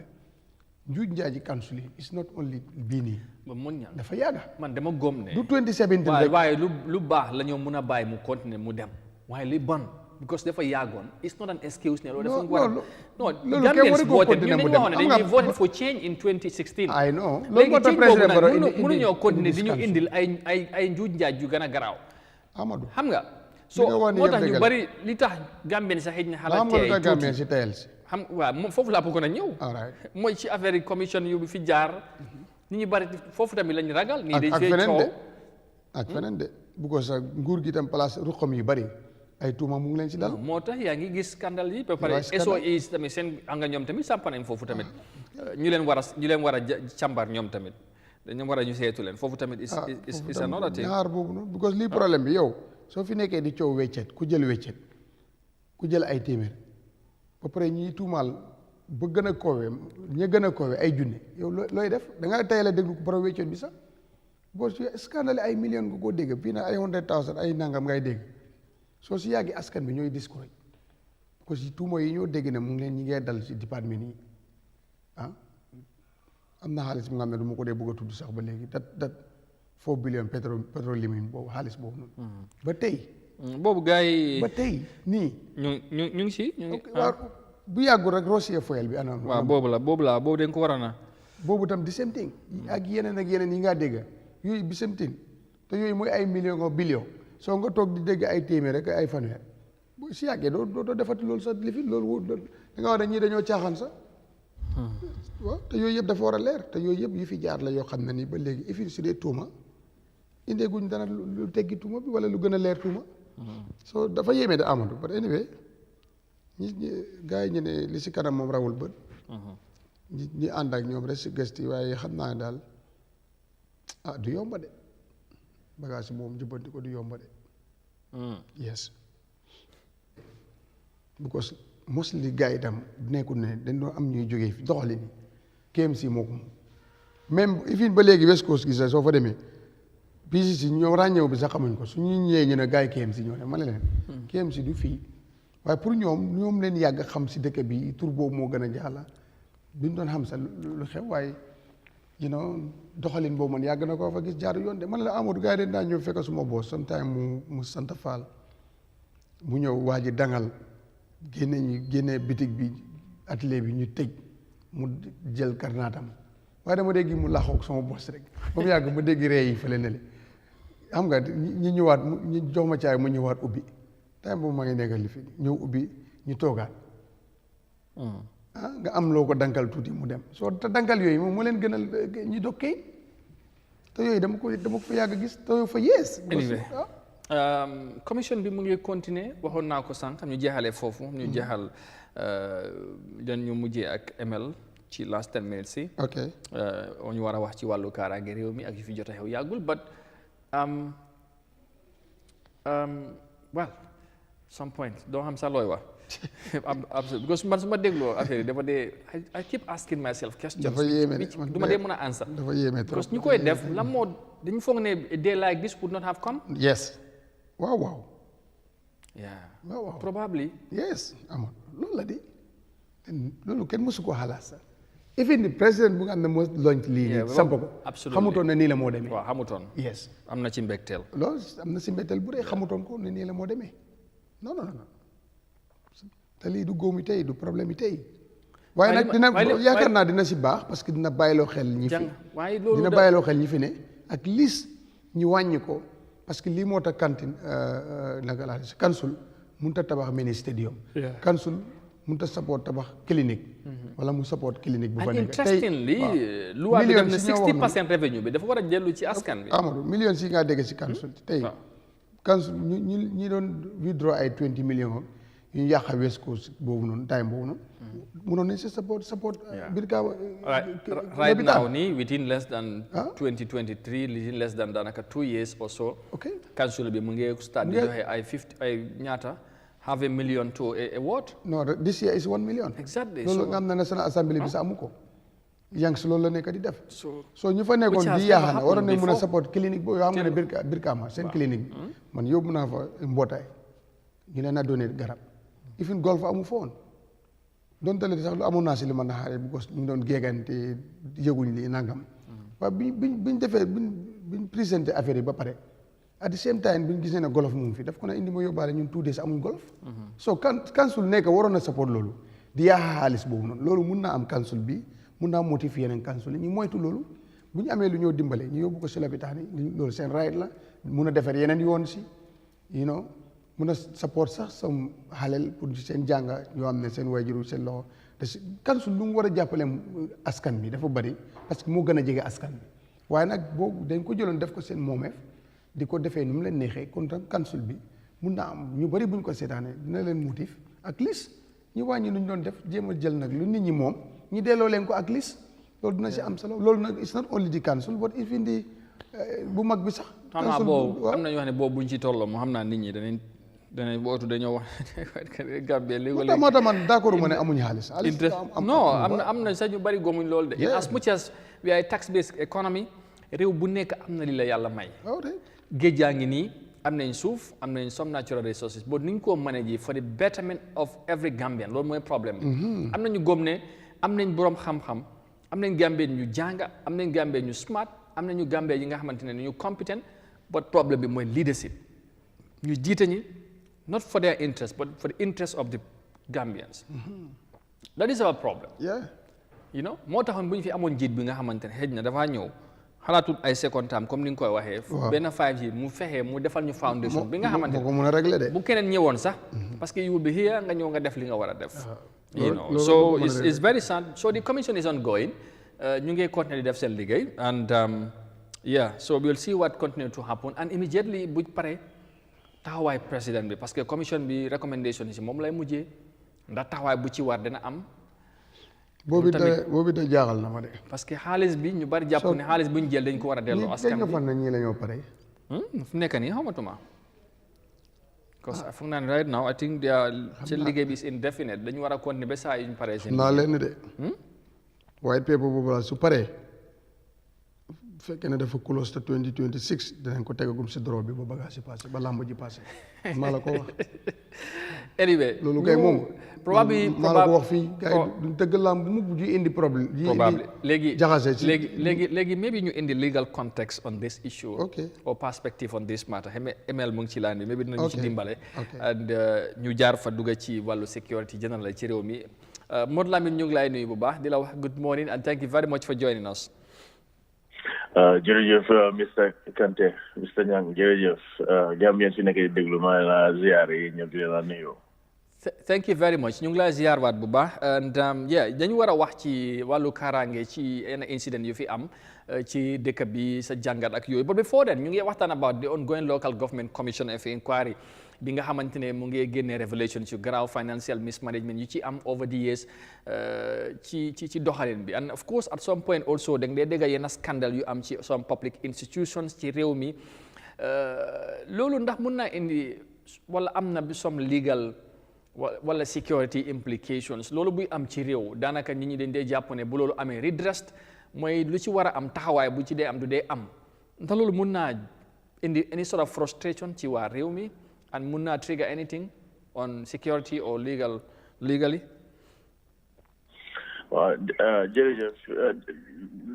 definitely legally moom nit loo pour nekk expert sa pour xam ne accountability dafa war a nekk. li nekkul di xew si système bi rek waaye mu ngi xew si kër yi da ngaa xoole soo amee kilifa boo xam ne nii du dee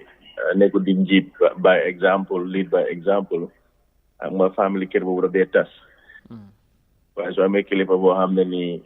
xoolut ne kii dama ko nopp o kii suma yaay la o kii suma papa la musi dëgga bi rek da ngaa gis ne kër boobu jaamu ma fa nekk jaamu dafa nekk na ñooy so da ngaa gis ne soo nekkee système tamit from a psychological standpoint nekkuloo di hold people accountable yaa ngi su nekk just because laaguloo kii rek ki nga ko use as a scapegoat di won nañu ne yaa ngi hold people accountable eventually da ngaa gis ne again yaa ngi create an insider threat so as a leader you should be there for everybody li nga def bu ko politicize nga def ko in accordance with the law da nga gis ne ñëpp ñoo la respect fonk la So fa génnee sax you still have respect waaye dem na ñëw na daal in accordance with the law da nga gis ne ñëpp ñoo laa respect fonk la soo fa génnee sax you still have respect waaye dem na ñëw na daal as an administration or any institution boo xam ne ni yaa ngi ko njiit your number one priority mooy nga establish trust and credibility. Without that, da nga gis ne yow doo mën a succeed. All right. Well, there are a lot of corruption issues yi nga xamante ne ñu ngi ko wax ci dëkk bi and at some reasons ñu bari dañ gëm ne during President Barrow nguuram bi si la corruption bi gën a bari waaye ci ñoom which is arguable for some reasons léegi-léegi dañ wax nit ñi dañ dee wax without evidence and all that but we will probably danañ am more time pour mun a discuss about those things in the legal terms and of course security implications as well. But coming back to the security issue, not long ago, I think sometime last week, the police reported another murder case of a retired banker in Brufut. Te fognane gis nga their post on Facebook, and I think in fact the suspect is currently at large. Ban jàngat nga mun a def ci loolu because demoon nañ ba foog ne this murder cases is somehow fading away but apparently beneen amaat na tamit ci dëkk bi. waaw comme nu ma ko waxee before rek soo gisee nit ñi foog ne police yi mën nañoo prevent crime it's because of the fact ne police yi nañoo demee si dëkk bi ñu ngi woon nit ñi ne comme seen press conference bi that DIG is it so mu ngi wax ne léegi nit ñi mën nañoo relax hopefully nit ñi mën nañoo relax because jàpp nañu doon def lii instead of ñu génn ñee leen ne you know these things gonna happen police mënut a prevent crime why these are the measures that we're gonna put in place to make sure that when it happens dinañ mën a def ngeen a jógee pour jàpp ko def ak tamit yéen tamit nii ngeen mën a def pour make sure ne ngeen protect seen boppa moo tax ñu andi that moo tax ma andi that company boo xam ne ni when you hire us we can come to your house and identify security vulnerabilities ak yan countermeasures nga mën a put in place to minimize the possibility of being victimized. So lii moo nekk di xew Gambia they focus too much on the optics ñu nekk di déglu ñu déglu laaga olof mooy optics mooy xaaral ñu génn wax gaa yi lii rek xaaral ñu génn won gaa yi ñu def lii rek so behind closed doors they're not doing anything. Dapare cases tamit in courts are not being prosecuted properly. Because sàcc yi xam nañ ak bandi yi xam nañ ne ñu suñ court système yi da ngaa dem rek ñu teg la génne la eventually soo coupare kii rek mun naa réelal file bi o mu compromise investigation bi nga génnaat so li xew Brufut foofu noonu they have to be careful again because ñoom right now they are focusing on those two individuals mooy binaan bi mooy ak watchman bi dañ war a consider the wife too because from si suba ba jawat bi time bi moo wàcca gis ne there's a gap xëj na tamit jabar bi dafa dem buggatut sëy bi wala jëg mu xam ne jëkkër baa ngi takka keneen bugut ko mu ñëw faxas ko xam na ne su bàyyee sëy bi du am dara so it could be ne tamit dafa xaaya keneen mu set up ñooñu tamit ñu rey gaay so right now police yi ñi ngi just look for people ñoo xam ne they are already dead maybe all right another thing tamit jabar bi dañ ko war a investigate in the sense ne moom naka la xamee exact amount bu nekk si poos yi jëkkër bi because in Gambia right now 90% of Gambians they don't do things together man even though me and my wife do things together sometimes lu ma dee am small wallet sax du ko dee xam man tam lu mu dee am si wallet du ma ko xam so you think those are small details yoo xam ne ni they need to be careful of dama ci bëggoon a ñëw sax talking about ni mbir mi xewee and of course the incident bi bu mu xewee police yi joxe nañ ci details yu bari and ci yëfi gëstu bi in a investigation or investigative perspective wala ndax foog nga ne that was a mistake police yi joxe that much details about incident bi nu mu xewee ak some of the things probably yi nga xamante ne maybe dinañ ko soxla ci seen liggéey bi ak all that. Definitely because ñoom it's okay pour nga wax nit ñi ne look lii mu ngi happen lii la ñoo definitely investigate, but at the same time you also have to protect the integrity of the investigations, because Gambia police force there is always another step after an investigation, because let's just say right now ñu ngi release information boo xam ne ñu ne kii dañ ko takkoon laada la gaa use pour gaa yi egg si kaw. Then bunta bi was forcefully opened. So I think the situations like this, sumala interrogate, let's say yo si de yaa ko defoon sax nga ne ma xëy na déggoon naa ne kii dañ ko takkoon o nii lañ ko reyee na lañ ko reyee nga mënuma use that information in court ne yow si nga bokka, because so amee a good defense lawyer dina wax ne yow si media mi nga ko déggee. So da ngaa gis ne su nekkee ne information boobu, if that information wasn't released to the media, da nga am leverage boo xam ne nii di nga mën a narrow down the investigation. Like in this case, su nekkoon ne releasing information boobu noonu man maa la interrogate, because as an investigator you have to understand this. The job of the criminal mooy pour mu deceive la. Da ngaa gis mu jooy def lu nekk, so yow your job as an investigator is to use that opportunity to beat them at their own game. So let's just say so ñëwoon tey and that information was not released. Nga ne ma ne déggoon naa sax laata la gaa use o jaasi bi lañ ko def o dañ ko takkoon. Da ngaa gis ne boobu daf laa dimbale nga narrow down investigation, because da ngaa wax ne loolu was not released to the media. Di nga wax ne okay kii su ko defoo sax xam na ko ko def. So this is the importance of making sure ne what to release and what not to release to the media. Just don't focus on the optics. Do the one thing, you get up to investigate, def nañ na lee. It's not going to work. I keep telling them this. They need to change their strategy, definitely. Quite very interesting. Anyway, xam naa ne danañ continuer di follow this development, parce que police yi ñu ngi liggante mbiri suspect bi ki nga xamante ne jàpp ne dafa daw génn réew mi, but issue nañ arrest warrant pour moom, loolu tamit something else. But in another development bi nga xamante xew na tamit not long ago social media bi ñëpp gis nañ vidéo bu génnoon viral, officers di daanaka ñu bari dañ foog ne dañ doon assault wala slap benn civilian. I think you might have also seen that video. And what is your view on it? Well, bala ma laal foofu dama bëggoon a yokk tuuti rek. Just advise guys to this murder investigation. Na gaay xool jabar bi. It's very important ñu xool jabaram bi during the day. Ñu dem liggéey kaayam. You like a natural behavior that they not gain for so long and come back. All those things are important, because right now they're not focusing on the wife; they're only focusing on those people. They should learn the mistake that they made on Usenu Bojang's case. Lola buga advice guy dal. So lolu so lu xew ci police station bobu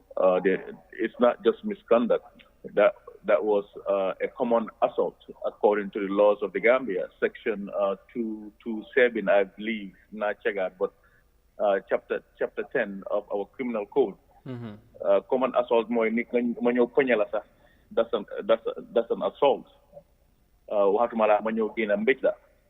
Because then then a person see misconduct. I get that, yes, Bobu is just basically a misconduct on the police officer side. But Balao Temna Bimbit, you know, then and it's unfortunate. Again, the IGP himself, Mudewane, nobody is immune to prosecution. But Sunekene guy, Dara, when you guy manipulate affair, new one. I keep telling them, bring they buy ninja wah ben nope, because so you have ben nope rek popular problem they are made. The family nga nekk say rek ngay waxa sa jabar mula jaay dof mula wone su soné na nopi wala sa jabar muy waxa yow lo xamné ni da ngeen ko wara waxtaan nga tek ko ci yoon nga nekk di wax naan su soné na nopi lo day gis su dé nopi do dé wax ci dara da gis na la stade di rebel nga tok rek dégg na mu né bay na la or moom tamit mu ngi lifi. So they need to be careful on how they are leading the country. ñoom ñoo dee andi problème ci dëkk bi. And I keep telling them, if they're not careful, because people are getting angry. They are hungry, they are broke, and on top of that, they are not being treated fairly, definitely. Interesting. And su ko defee well suma gars yi ñu ngi maa ne time xam naa dégg guys but anyway su ko def lu am noonu finally ML of course as you had ni nga ko waxee nii yooyu yëpp li nga xamante ne jar naa bàyyi xel but gars yi after dañ leen mujjee oon pour ñu ci fi nga xamante ne moom mooy ci ñu report ci Human Rights and Professional Standard Unit bi ci pour ñu investigate loolu tamit situation bu mel noonu ndax mun nañ ci xaar anything. Right now, look, I want to suspend police officer pending investigation. An investigation we worked on a story, sir, because the evidence is already there. I'm not so they get on the human right office be more comes to make a complaint then go officer be not the side of the story all witnesses not send that more the flow. Why this is clear. It's everywhere. The evidence is there. Link or not suspend, then you also suspend officers. You have the whole nonsense will happen because in law enforcement, my break the law. I am obligated by law to even arrest you as a police officer. So then I say they go one guy and you are responsible for your action. So for the gain the public trust. So single suspend a pending investigation. Maybe a day or 2 or 3, you all witnesses around you. So make any wadi the break law be accountable. Moi queen big no. No accountable on that part. While at the same time officer Belum def no he broke the law. So now you're gonna key Dahanenko and then the break law. So we will take further action on prosecuting him. So let me see court see. Right. Judge Bima might decide because common assault only it depends on the judge. Snake first offender munala sentence up to 1 year between 0 to 1 year or mufainla. So that's how serious this is. Snake on bodily harm la. I think section after that come Mumbai ko yaha botambi or mugain ko sikana muderet lulu is 5 years in prison. So you can see we have strong laws in the Gambia. Then you nekk di fayantoo rek. All right. Jërëjëf te loolu waruñ koo def dañu war a di xaral effet ci yoon te fayantoo bi moom loolu moom waru definitely but jërëjëf ML thank you very much once again for your time appreciate nañ ko bu baax and for the insight am na solo ñu ngi lay gërëm baax di la sant thank you very much. jërëjëf monsieur. All right, thank you jërëjëf Modou Lamine Faye Gambian nekk ci US is a criminologist of course also expert in security related issues. And of course legal issues I should say ñu ngi ko gërëmaat bu baax moo ñu dafa mel ni daanaka time bi jeex na tag waaye ñu gërëmaat ML ci leeral yu moo indi ci mel nii ak yeneen yu ñoo soxla ci yenn xew-xew yi donte ne passé na waaye dina ci ñëw mooy gën a ci indi elaboration wax nit ñi naka la yi fi waroon a demee taxawaay police bi luñ ci war a defee ci yenn information yu ñoo joxe gestu bi indi beneen professional wala expert point of view ci yi nga xamante ne mu ngi koo wax mu ngi koo wax ci lu fi xew loolu tamit mu doon lu am solo. waaw lu am solo la ñu ko jaajëfal. beneen yoon. parce que daf dee leeral yu am solo. definitely. so ko xam naa ne comme ni mu ko waxee police bi tam ñu jar a jàppale leen. mu neen def gën a yomb lifin affaire yi mu nekk professionnel. ba tam they need so many things. nit neen bagage yi nga xam ne ni mooy gën a war a mun a tax. nga mun a def luy tax mu nekk lu professionnel. because professionnel daf di ànd ak equipment. so police yi nag seen bagage well ñu ngee try. everybody know that waaye am na si lu nga xam ne ni daal pour ñu ko doon lijjanti dafa am lu muy àndal. so yi si bëri nag yu muy àndal bëriwul wala amul wala liñ si am bëriwul so waaye si doxalin bi moom na nekk doxalin bu méngoo ak jamono. professionnel bu jaar yoon tamit bu jaar yoon. daf see am solo parce que loolu nag lañ si yenn behaviors yi ngay gis muy am ñu bari dañ ci def leen dee tiital. parce que yenn vidéo surtout vidéo bu demoon viral noonu. nga toog dem ci condemn loolu am telling you waaw man rek barki dem ba maa ngi si weakness boo xam ne nii I was not happy te dama fu mujj jógee su ma fa jógee doon problème bi mun naa nekk suma on si man yeah parce que already the boy is flat ma ne ko ne kii soo ko bàyyiwul dafa defi lifin si sa loxo mu ngi maa kool maa ne xanaa danga maa dictate or not ma ne ko it's not part of dictate to dictate you but arrest nit ki jarul nga arrest nit ki ba déet ba niw fekko la fa jaru ko yooyu yëpp ay te maa ngi ko gis mu ngi jéem a sawut on my ma ne ko man kii mën naa film lii su ma mën naa ko dem bam baaxut si moom bokkee ñi ngee ñeneen ñoo xam ne ni is there with somebody koo xam ne ay nooyi xam naa ne kooku daf ko fekkee rek ba loolu du yéeneem pour mu fekkee yu mel noonu loolu moo tax jéewuma koo film but you know def na lii dama ko naxarloon te dama ko métti loon te already man bi already collapse dem na perte lifinam te yooyu warut te loolu just noo ko defee nii ak nit ki dafa dañ ko war a jox dignité am na human tey ku mu ànd mu ngi la wax ne du kii koo xam ne ñu ngi ne yow mu ko def ñi bëri ñi mbooloo ñu ngi la naan du kii nga war a ànd ak ku àgg ak kooku si poñe ko ba muy falaat loolu naay su mu bëgg a suffocate ba mu bëgg a suffocate ba loolu moom ñu ngi ko tiim man maa ngi si ni waaye xam nga su ma fa jógee wut I will get my part loolu kon mun naa gën a moo tax ma jógee fa ak naxara te mun naa koo fiim loolu baax na nit di def xam nga bu bëgg a yaaxa na gars yi gën a bàyyi seen xel daal loolu tamit seen doxali parce que dafa am lu yaaxa seen der waaw kon ñoom it buñ def lu yaaxa seen der parce que ñoom dañ leen yaakaar démba saa tamit maa ngi gis benn vidéo ci soo si li nga wax rek am na ñi nga xam ne ñoo vidéo si yaa ko boobu tamit I was with my phone parce que tamit dafa yaaxa deri police bi dafa yaaxa deri police bi te loolu dañ ci war a police bi yow si police boobu nga yaakaar police boobu nga am soo ko defee muccaloo si indeed waaw jërëjëf the other person gisuma ko xam ba dinaa ko advice ba na ko bul bokkati si parce que amul njëriñ bu problème amee jërëjëf yow yaa say wéet absolutely thank you very much xam naa ba suba insha allah gërëm la sant la bu baax gërëm suñu viewers yi yëpp ñu ngi doon seetaan di ànd ak ñun ñu ngi leen di gërëm di leen sant dina wax jërë ngeen jëfati di gërëmaat Modou Niang ci taxawaay bi as always naka noonu Modou Lamine ñu ngi ko gërëm tey ci leeral bu mu indi ci yenn doxalin ni ak xew-xew yi ci biir réew mi noonu lañ ko continuer di ànd ak yéen incha allah gërëm leen bu baax di leen sant on behalf of the entire team ñu ngi leen di jaajëfal baax jox leen rendez-vous suba incha allah bu ci yàlla àndee ñu dellusiwaat continuer waxtaan ci réew mi ak xew-xew yi dalal fi léegi ay gan incha allah comme ni ñu koy defee toujours di leen wax jërë ngeen jëfati ñu ànd ak jàmm ba suba bye bye